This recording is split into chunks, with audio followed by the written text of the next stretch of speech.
Salam alaikum. Sous forme d'un travail à remettre et qui englobe ce qui a été envoyé pour les étudiants à ce niveau-là. Vous allez implémenter un algorithme qui vous permet de résoudre une équation du deuxième degré. Bon, je vais donner l'explication par la suite. Et bien entendu, il y aura un dialogue avec le programme que vous allez développer en donnant l'équation à résoudre. Et donc, pour donner l'équation, vous allez utiliser les instructions de lecture pour connaître le coefficient de x au carré, le coefficient de x, le coefficient de la constante x à la puissance 0.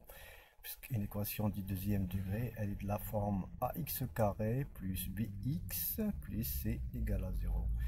Par la suite, vous allez calculer le discriminant delta avec sa fameuse formule delta égale b au carré moins 4ac. Donc vous allez utiliser l'instruction d'affectation pour effectuer ce calcul. Et par la suite, vous allez distinguer les différents cas des solutions de l'équation en question en fonction des valeurs de delta. Et donc, vous allez utiliser l'instruction if, le si, sinon, etc.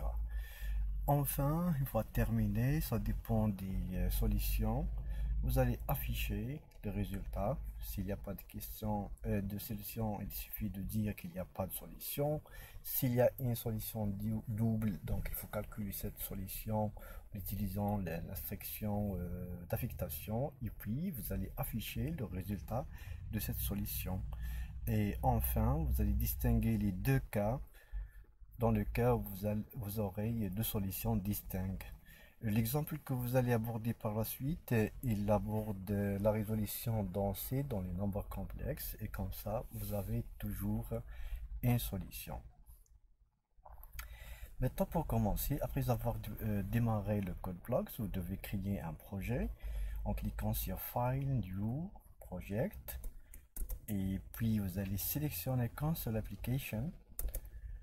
Vous allez donner par la suite le nom du projet que vous allez réaliser à remettre par la suite sous forme d'un travail maison. Donc principalement vous devez donner le nom et il faut que cet emplacement existe physiquement, soit sur votre disque dur, soit sur un flash disk, quelque chose comme ça. Une fois terminé avec ces deux-là, vous pouvez cliquer sur Next, le reste de préférence ne le touchez pas.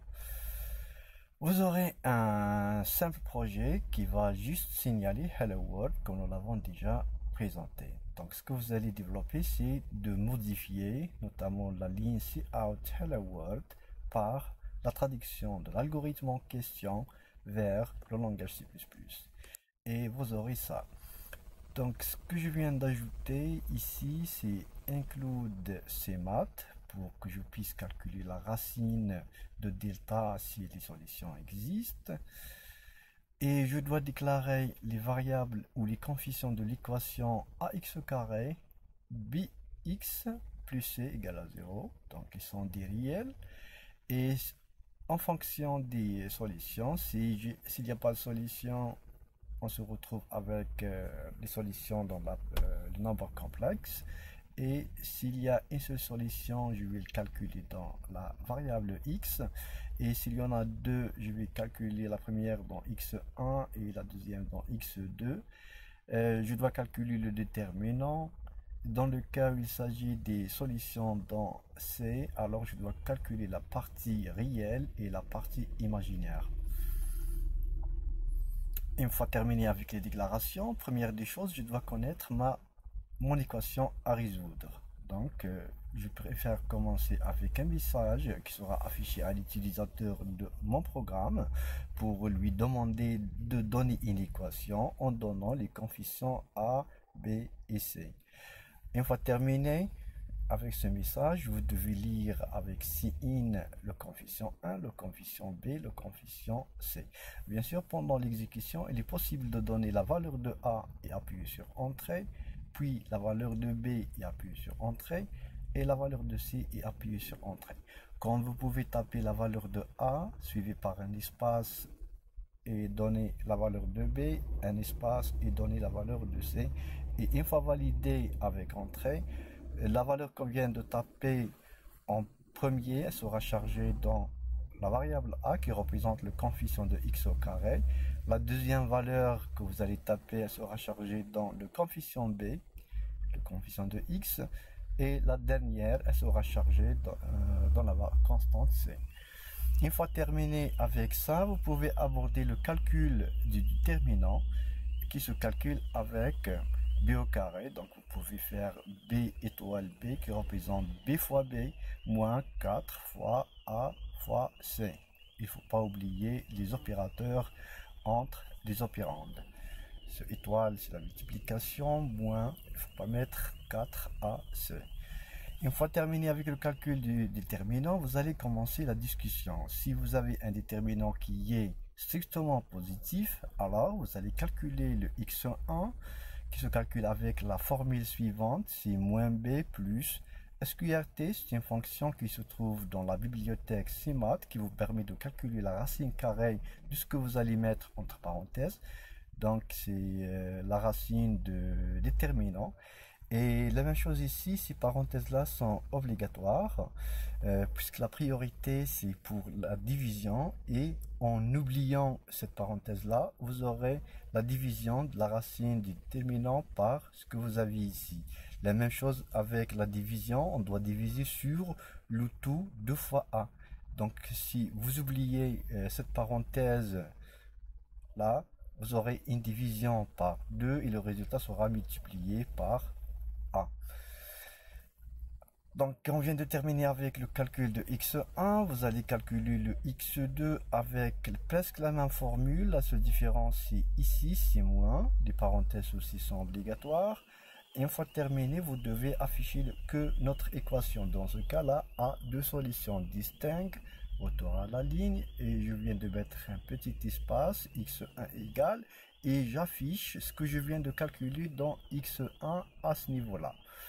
Donc vous aurez comme affichage la valeur qu'on vient de calculer ici.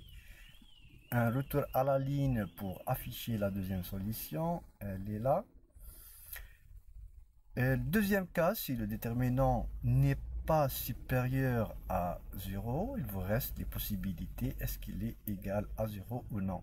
Donc ce else là, c'est le sinon de celle-là. Et vous allez distinguer les deux cas. Est-ce que le déterminant est égal à 0? Notez bien ici que pour faire la comparaison entre ce qui est à gauche et ce qui est à droite, est-ce qu'il y a une égalité entre les deux parties? Vous devez mettre 2 égales. Si oui,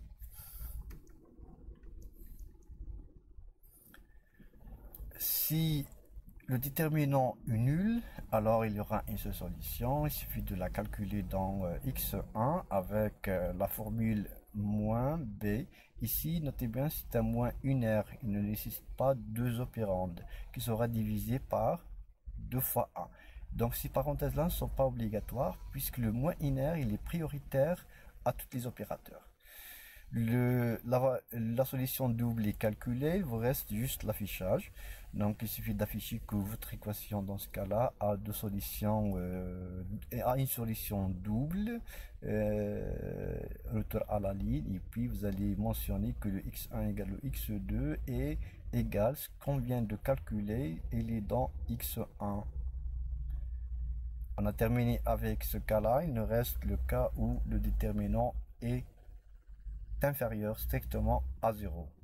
Si le déterminant est strictement inférieur à 0, dans R, on peut directement afficher que cette équation n'a pas de solution, mais dans C, vous devez calculer la partie réelle, qui se calcule avec moins B sur 2A, et la partie imaginaire, qui se calcule par la racine carrée du moins du déterminant. Et puis afficher que la première solution dans R, c'est la partie réelle plus la partie imaginaire fois i. Et la deuxième solution, c'est la partie réelle moins, la différence entre les deux, c'est le plus et le moins, et la partie imaginaire multipliée par i.